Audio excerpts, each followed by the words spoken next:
My wife and her mom spoke French at dinner, mocking me. Look at him stuffing his face. You know I never wanted you to marry someone like him, but at least his money is good. They both laughed. I finished my meal. Then I replied in perfect French, good, because tonight you're leaving with nothing. The color drained from their faces. I speak 4 languages: English, Spanish, French, and Portuguese. My wife knows about Spanish. She thinks I learned it for work. She's never asked about the other 3. That's marriage for you. 10 years together, she's never asked. My name's David Martinez. 34, corporate tax attorney for a firm in Philadelphia. Make $240,000 a year. Own my house outright, bought it in 2012 with a settlement from a case I won. 3-bed, 2-bath, quiet neighborhood in the suburbs. Deed in my name only. Had it before I got married. My wife is Celine, 31, doesn't work, never has. Her family's old money from Leon. They moved to the States when she was 16. She went to private school, expensive college, came out with a degree in art history and no job prospects. We met at a charity gala. She was beautiful, I was successful, made sense at the time. Her mother is Margot Beaumont. 58, also doesn't work. Lives off what she claims is family trust fund money and her ex-husband's alimony. Owns a condo in Manhattan that her parents bought her in the 80s. French citizen, green card holder. Never bothered to become a US citizen. Flies in to visit every few months, currently staying with us. Margot's been in town for 3 weeks. Visiting, which means she's staying in my guest room, drinking my wine and rearranging my furniture because she doesn't like how Americans decorate. I've been patient, quiet, accommodating. I've also been documenting everything. 3 months ago, I noticed something off about my bank accounts. Nothing major. $300 here, $500 there. Small enough that most people wouldn't notice. But I'm a tax attorney. I notice everything. I've been lazy about checking statements. I have everything on auto pay. Bills come in, they get paid, I never look. Stupid in retrospect. But I trusted my wife. That was my mistake. I traced the withdrawals. Joint credit card that Celine and I share. Purchases at stores I've never been to.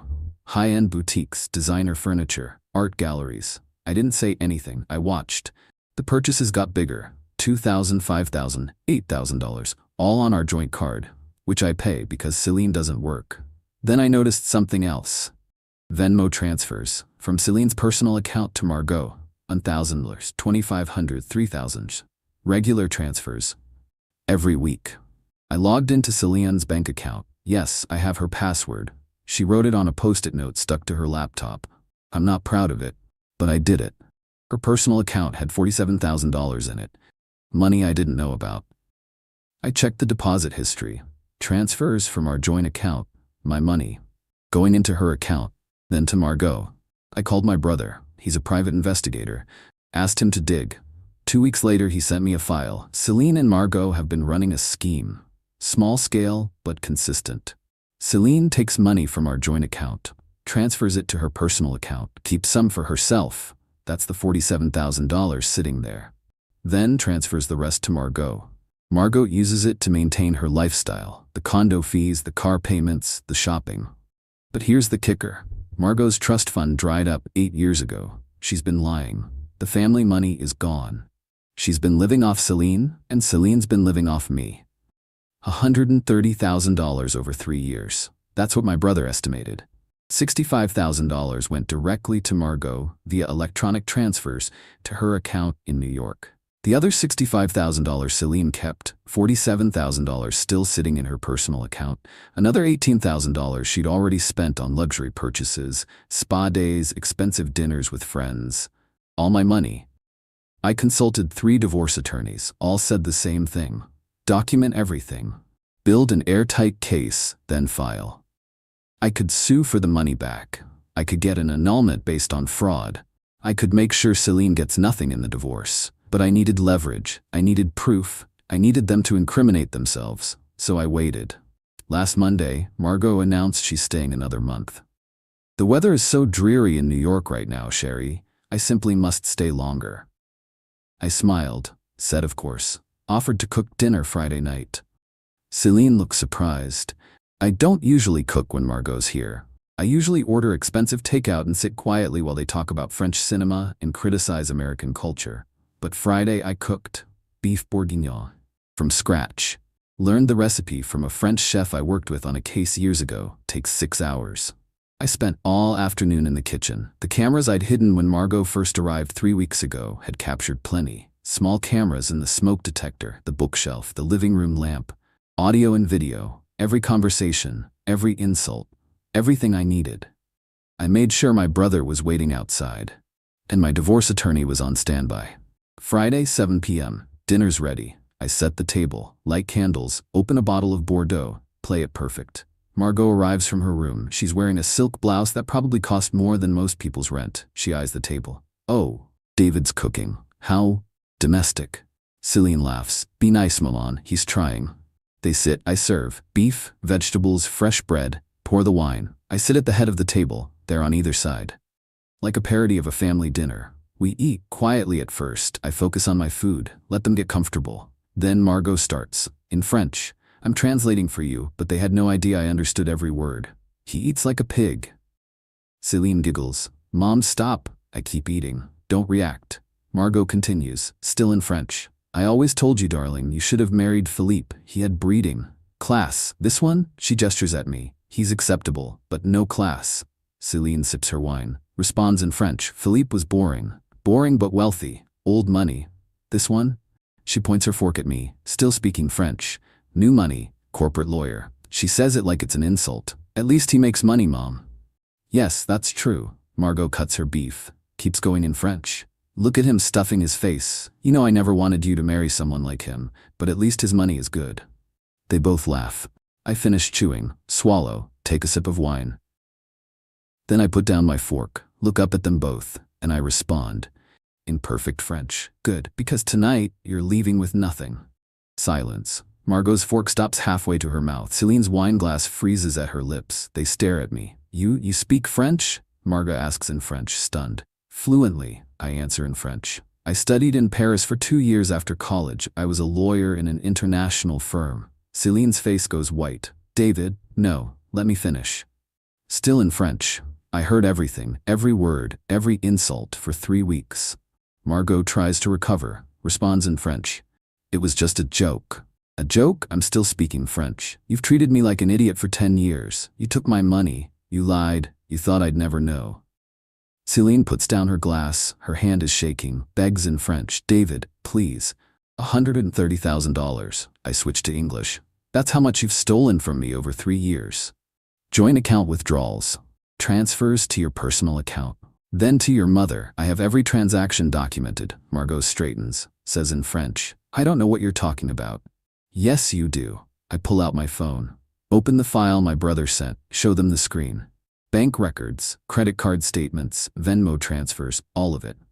Celine's eyes go wide. You've been spying on me? I've been monitoring my own money, which you've been stealing. It's not stealing. We're married. It's community property. No. I pull out another folder, physical this time. We have a prenup. Remember? The one your mother insisted on. The one that says any money earned during the marriage stays separate. Any assets brought into the marriage stays separate. The only joint asset we have is that credit card, which I pay, and which you've maxed out 3 times. I slide the folder across the table. Divorce papers. I filed Monday. You're being served now. Celine opens the folder. Her hands are trembling. We can, David, please. I'm also filing a civil suit for the $130,000 plus interest plus my attorney fees. Margot slams her hand on the table, shouts in French, you have no right. I have every right. This is my house, my money, my life you've been mooching off of. I stand up, walk to the door, open it. My brother's there. So is my attorney. A woman named Patricia Chen. Mid-40s, sharp, ruthless. They walk in. Celine, Margot, this is Patricia Chen, my divorce attorney. She'll be handling my case. Patricia sets her briefcase on the table. Mrs. Martinez, you have 24 hours to vacate the premises. This house is Mr. Martinez's sole property, purchased before marriage. You have no claim to it. Celine looks at me. Where am I supposed to go? Your mother's condo. I pull out another paper. Except her condo is about to be foreclosed on. She's 4 months behind on her HOA fees, and she owes $12,000 to the building management. Margot goes pale. That's why you've been taking my money, I continue. Your trust fund dried up. You've been living off Celine, and Celine's been living off me. Parasite feeding a parasite. My brother steps forward. I'm Carlos Martinez, private investigator. I have documentation of every transfer, every purchase, every lie. Mrs. Beaumont, you've been committing wire fraud. Mrs. Martinez, you've been aiding and abetting. Celine starts crying. David, please, I can explain. No need. I have 3 weeks of audio recordings. You and your mother talking about how you married me for money, how I'm acceptable but without class, how I'm useful because I pay for everything. I have it all. Patricia pulls out a tablet, plays a recording. Margot's voice, clear as day, speaking in French. He doesn't notice anything. He's too stupid. We can continue for years. Celine's crying harder now. I'm sorry. I'm so sorry. I didn't mean. You meant every word. I take my wedding ring off, set it on the table. This marriage is over. The prenup protects my assets. You get nothing from the divorce. And I'm suing for every penny you stole. Margot stands. We'll fight this, she says in French. We'll find a lawyer. Find one with your own money, because I'm cutting off the credit card tonight and I'm freezing the joint account. I turn to Patricia. Can you escort them out? With pleasure. Celine grabs my arm. David, please. I love you. We can work this out. I pull away. You love my money. You've made that clear. She's sobbing, mascara running down her face. I'll change, I promise. Just give me another chance. You had 10 years of chances. You used every single one to lie to me. My brother steps in. Ladies, let's go. Pack what you can carry. The rest will be boxed up and sent to wherever you end up. Margot tries one last time. In English, this time. You're making a mistake. Celine is a good wife. Celine is a fraud, and so are you. Get out of my house. They leave, slowly, dramatically. Celine's still crying. Margot's trying to maintain her dignity, but she's rattled. It takes 40 minutes for them to pack, 3 suitcases each. Margot tries to take a painting from the living room. My brother stops her. That stays. It's a family heirloom, she protests in French. It's a print from Home Goods. I bought it last year, $89. She puts it back. Finally, they're at the door. Celine looks at me one last time. I never meant to hurt you. You meant to use me. That's worse. They leave. Carlos follows them to make sure they actually go. Patricia closes the door, turns to me. That went better than expected. They incriminated themselves perfectly. The recordings are solid. The bank records are airtight. You'll win the civil suit, probably recover most of the money minus legal fees. What about criminal charges? Wire fraud is federal. Interstate transfers from Pennsylvania to New York, electronic bank transfers, clear documentation. If you want to pursue it, you can. The DA might take it because you have recordings and bank records. It's an easy win for them. But it'll take time. Civil is faster, and you'll get your money back either way. I'll think about it. She packs up her briefcase. I'll file the divorce petition on Monday. With the prenup and the evidence of fraud, this should be straightforward. You'll be divorced in 6 months, maybe less. Good. She leaves. I'm alone. The house is quiet. The candles are still burning. The beef bourguignon is cold. I sit back down at the table. Pour myself another glass of wine. Look at the ring I took off. 10 years. Wasted on someone who saw me as a wallet. My phone buzzes. Carlos, they went to a hotel. Margot tried to use her credit card. Declined. They're fighting in the lobby. I smile. Text back. Perfect. I finish my wine, blow out the candles, clean up the kitchen. Monday comes. Patricia files the divorce petition, serves Celine at her hotel. She tries to call me. I don't answer. She tries to come to the house. I've changed the locks. She emails, David, please, we need to talk. I'll go to therapy. I'll get a job. I'll do anything. I don't respond. Tuesday. Margot calls from a blocked number. I answer. You're ruining my daughter's life. She ruined it herself. She made mistakes. Everyone makes mistakes. She stole $130,000 from me. That's not a mistake. That's theft. It's community property. Read the prenup. Goodbye, Margot. I hang up. Block the number. Wednesday. Patricia calls. They hired a lawyer, some guy named Richard Donovan, 4th-tier ambulance chaser. He sent a demand letter. They want $50,000 as a settlement. For what? Emotional distress and unjust enrichment. He's claiming you benefited from Celine's domestic labor for 10 years and she's owed compensation. That's absurd. It is, I'll respond, but this might drag out longer than I thought. Donovan likes to file motions, lots of them. It'll be annoying. Bill them for your time. I will. Thursday, I go to work. My colleagues notice I'm not wearing my ring. They ask. I tell them I'm getting divorced. They're sympathetic, offer to take me out for drinks. I decline. I don't need sympathy. I need this to be over.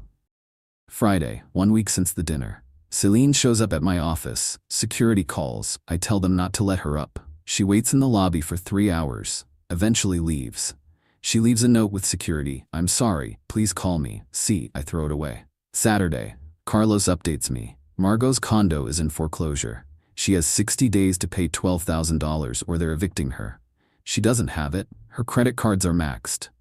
She's borrowing money from friends. Celine moved back in with Margot. They're sharing the condo, fighting constantly. The neighbors have complained about the noise twice. I don't feel bad. I feel vindicated. Sunday, Patricia sends an email. Donovan filed a motion to compel discovery. He wants access to your financial records, tax returns, bank statements, standard harassment tactic. I'll fight it. But be prepared for this to take a few months. I write back. Do what you need to do. Monday, 2 weeks after the dinner. Celine's lawyer sends another letter. This time they're claiming I entrapped her by secretly recording the dinner. They want the recordings thrown out as evidence. Patricia responds, recording in your own home is legal, especially when discussing fraudulent activity. Motion denied. Tuesday, I get a call from Celine's brother. Laurent, he lives in Paris, runs a hotel there. I've met him twice. David, what happened? Celine is devastated. Ask her. She says you kicked her out for no reason, that you're being cruel. She stole from me, Laurent, $130,000 over 3 years, she and your mother. Silence. Are you serious? I have bank records, I'm suing them both. Murd. Shit, I knew Maman was having money problems, but I didn't know. Your sister's been funneling money to her. My money, behind my back. I'm sorry, David, I didn't know. If I had. It's not your fault, but your sister and your mother lied to me for years. I'm done. I understand. Good luck. He hangs up. Doesn't call again. Wednesday, 3 weeks after the dinner. The civil suit moves forward. Patricia files the complaint. $130,000 plus interest, plus attorney fees, plus court costs.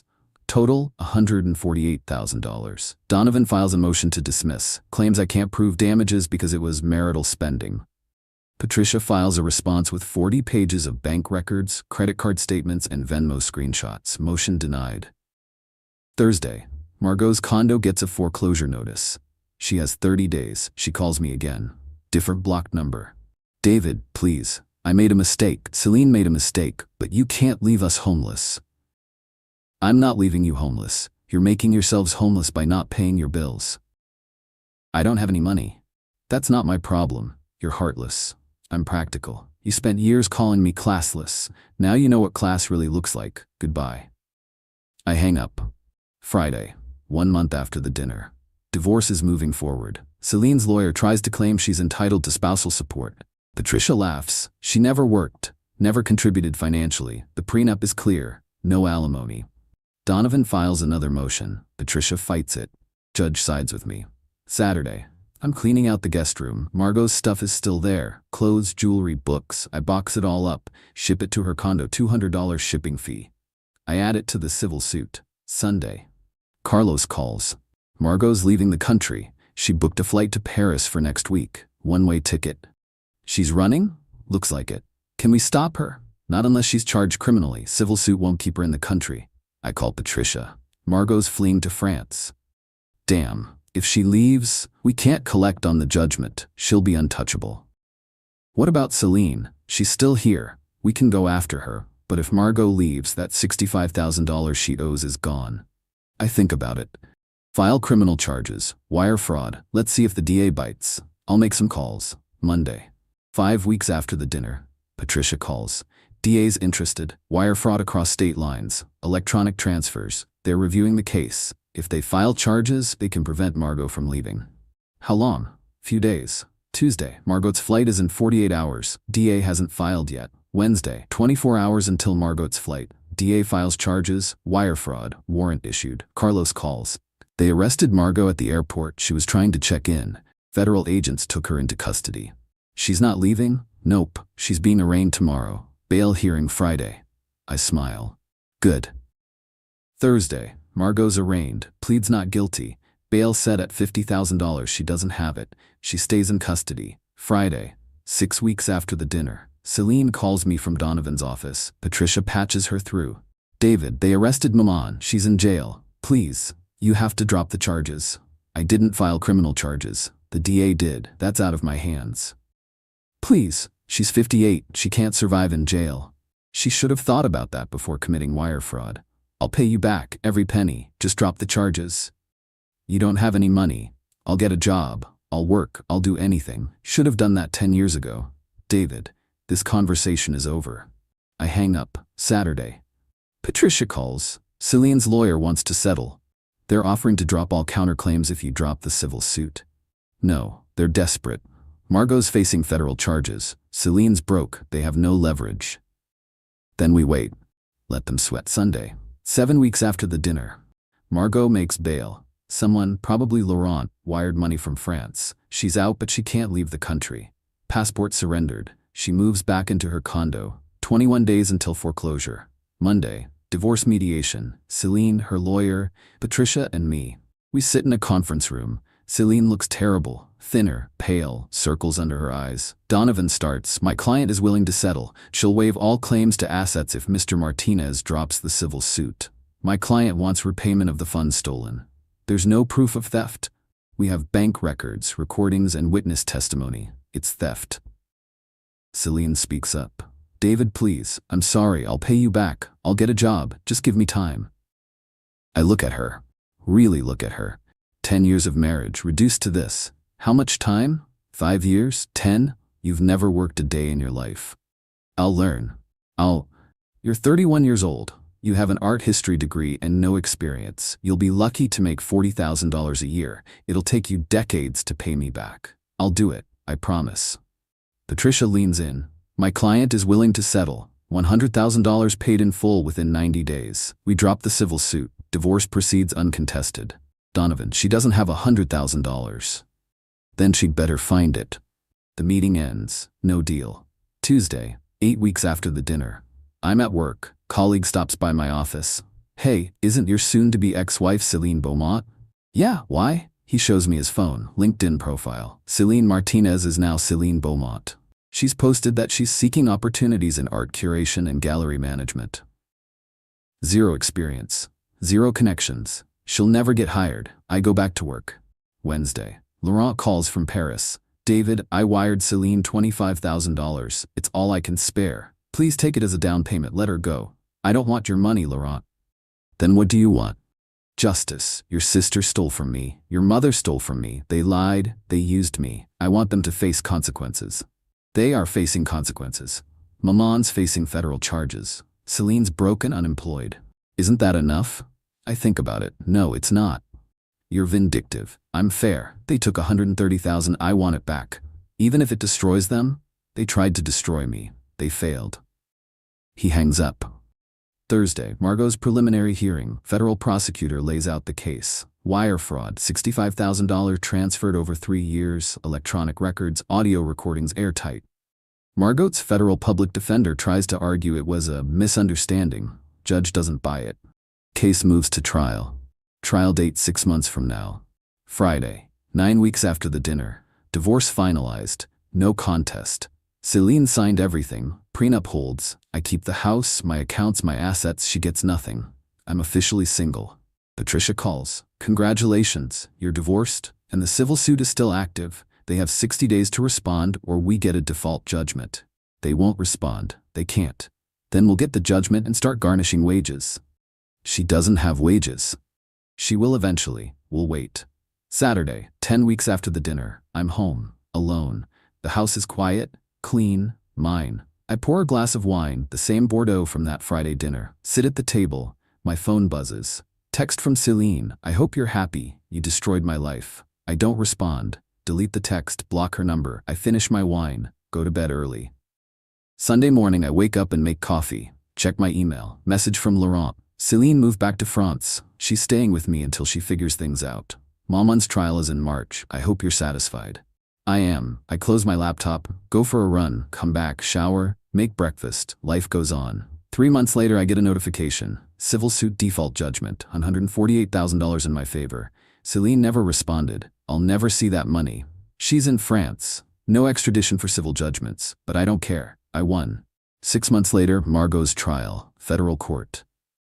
She's found guilty, wire fraud, sentenced to 18 months federal prison plus restitution. She serves 10 months, gets deported after release. Green card holders can be deported for fraud convictions. Back to France, banned from re-entering the US. I don't attend the trial. I don't need to. It's over. 1 year after the dinner, I'm sitting in my house, alone. Content. I learned French to impress a girl I dated in college. Spent 2 summers in Paris. Got fluent. Never forgot it. That skill saved me $130,000 and 10 more years of lies.